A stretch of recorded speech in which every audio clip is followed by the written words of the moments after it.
Hello friends, कैसे हैं आप लोग?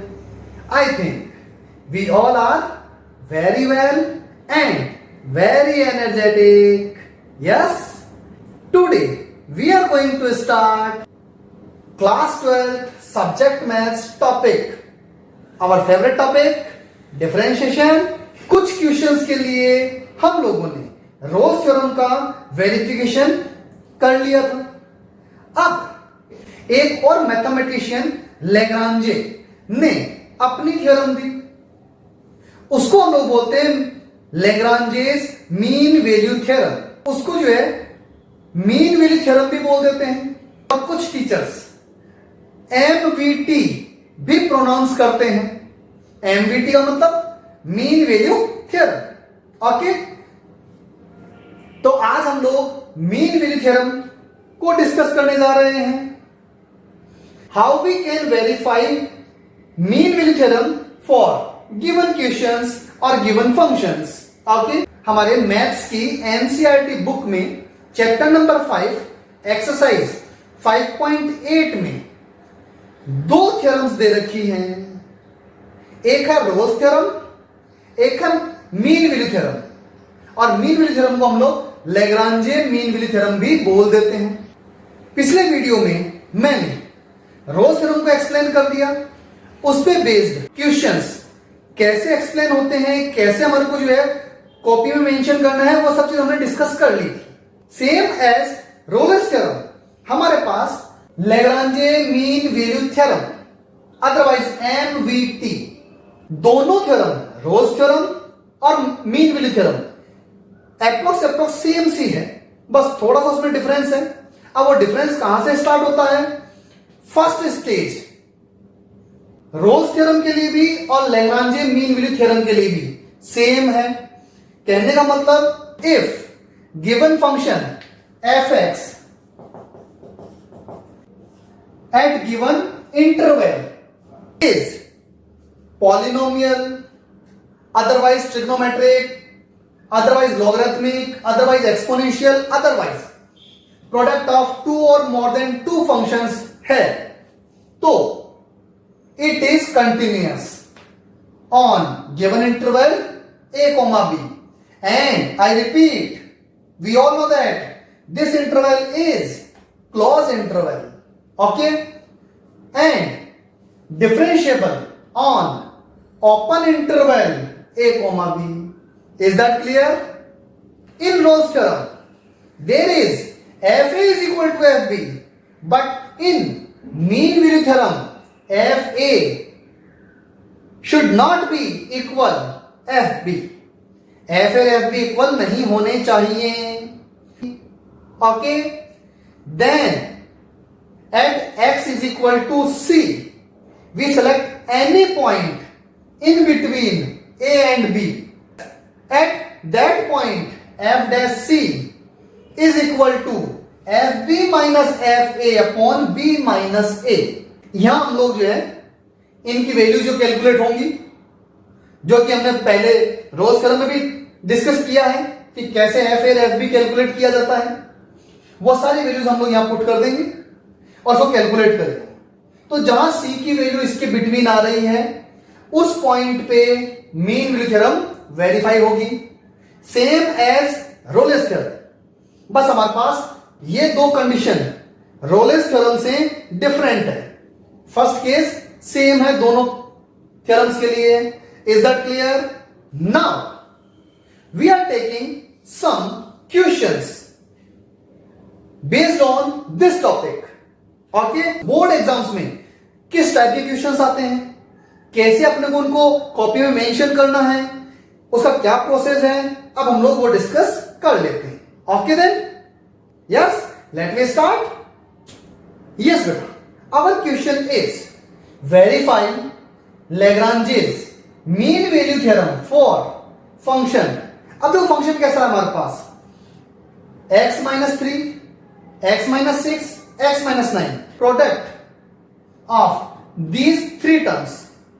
तो हम लोग इसको प्रोडक्ट ऑफ फंक्शंस भी कह सकते हैं, लेकिन जैसे हम लोग इसको सिंप्लीफाई करेंगे तो ये हमारे पास एक पॉलिनोमियल बन जाएगा, है ना. सो it is a polynomial function. और इंटरवल हमारे को गिवन है क्या, ये 3,5 गिवन है। हमें मीन वैल्यू थ्योरम वेरीफाई करना है कि देखते हैं कि वेरिफिकेशन होता है कि नहीं होता। तो बेटा टाइम सेविंग के लिए मैंने पहले एक फर्स्ट स्टेटमेंट जो है वो हमारे को एज इट इज लिखना है, वो मैंने यहां मेंशन कर दिया। तो देखो फर्स्ट स्टेज जो है हमारे पास वो क्या वेरिफिकेशन के लिए मेंशन करना है, ओनली स्टेटमेंट देना है given function is polynomial function, multiply करोगे तो पॉलिनोमियल फंक्शन हो जाएगा ये। And we all know that all polynomial functions are continuous and differentiable at everywhere.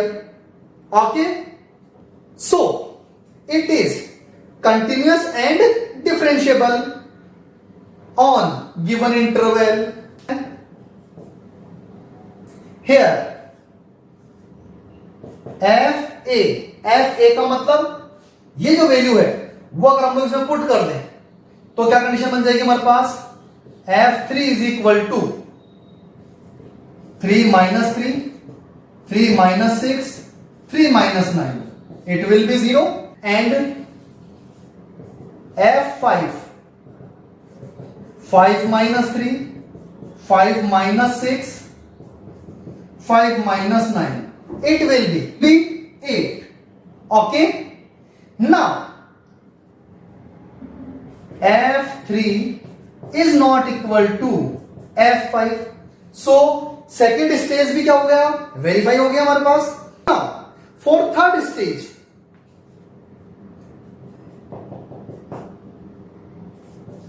Now at x is equal to c, where c belongs to 3,5। तो बेटा पहले मैं जो इसको थोड़ा सिंप्लीफाई कर दूं क्या, यहां हमारे पास गिवन फंक्शन क्या है, f(x) is equal to x minus 3, x minus 6, x minus 9। इसको मल्टीप्लाई कर ले हम लोग। जब हम लोग इसको इन ब्रैकेट्स को सोल्व करेंगे तो हमारे पास कंडीशन आ जाएगी, आप लोग कैलकुलेट कर लेना, मल्टीप्लाई कर लेना ब्रैकेट्स को। It is x cube minus 18x square plus 99x minus 162। Is that clear? ये हमारे पास कैलकुलेशन आ गई। अब इस फंक्शन को हमारे क्या करना है, डिफरेंशिएट करना one time. So it is f dash x is equal to 3x square 36x plus 99। Is that clear? Okay, now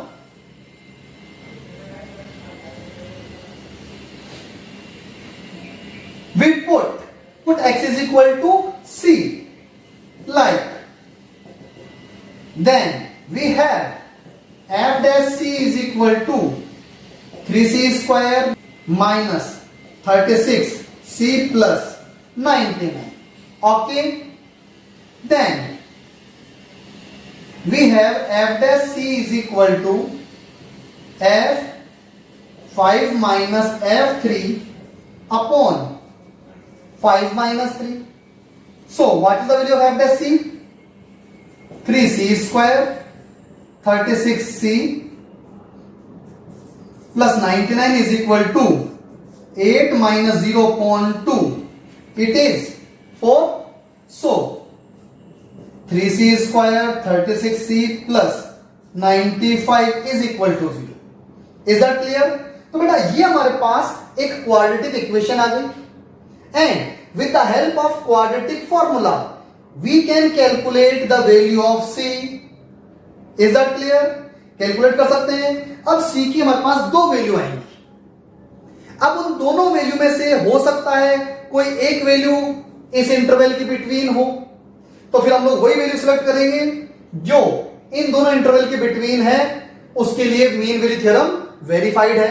ये लास्ट में एक स्टेटमेंट मेंशन कर देंगे अपनी कॉपी में। ओके, लेकिन यह भी पॉसिबिलिटी है कि सी की दोनों वैल्यू ही इसके बिटवीन हो सकती है, तो दोनों के लिए वेरीफाई होगी।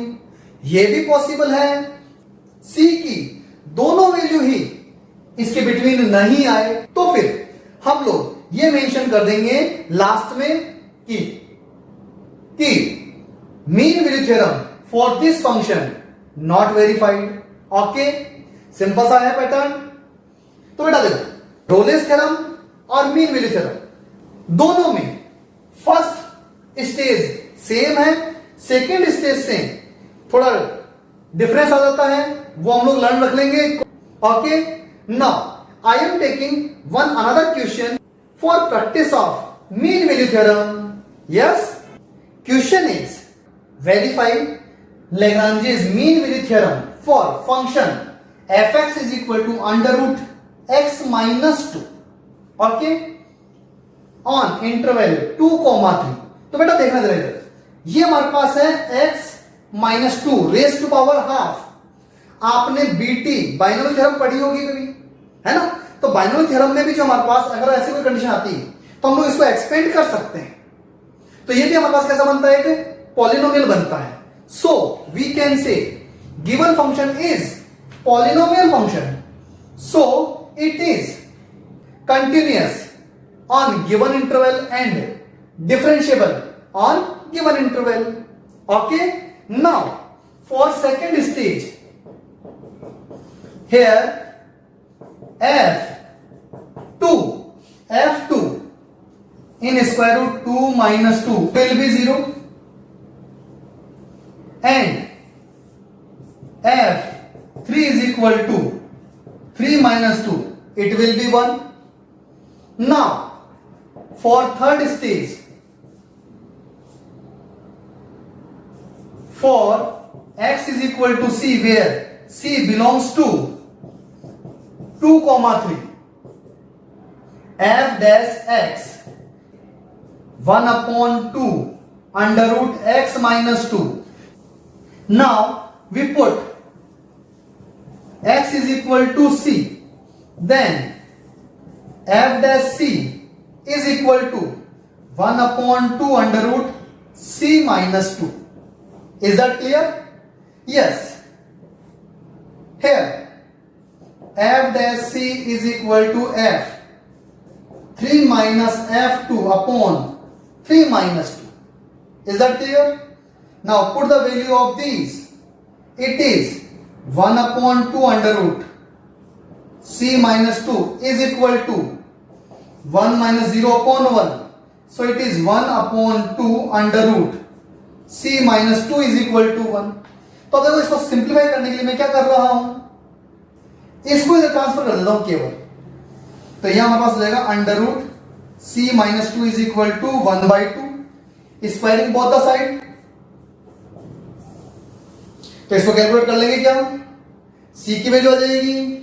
c की वैल्यू अगर इन इंटरवल्स के बिटवीन है, then we mention here a statement that for given function Lagrange mean value theorem verified. Is that clear? तो बेटा ऐसे क्वेश्चंस भी हम लोग सोल्व कर लेंगे क्या? आप लोगों को अपनी एनसीईआरटी बुक में कुछ क्वेश्चंस गिवन है इन exercise 5.8, so you should practice these questions. Okay then, thank you, best of luck, Radhe Radhe, जय श्री राधे।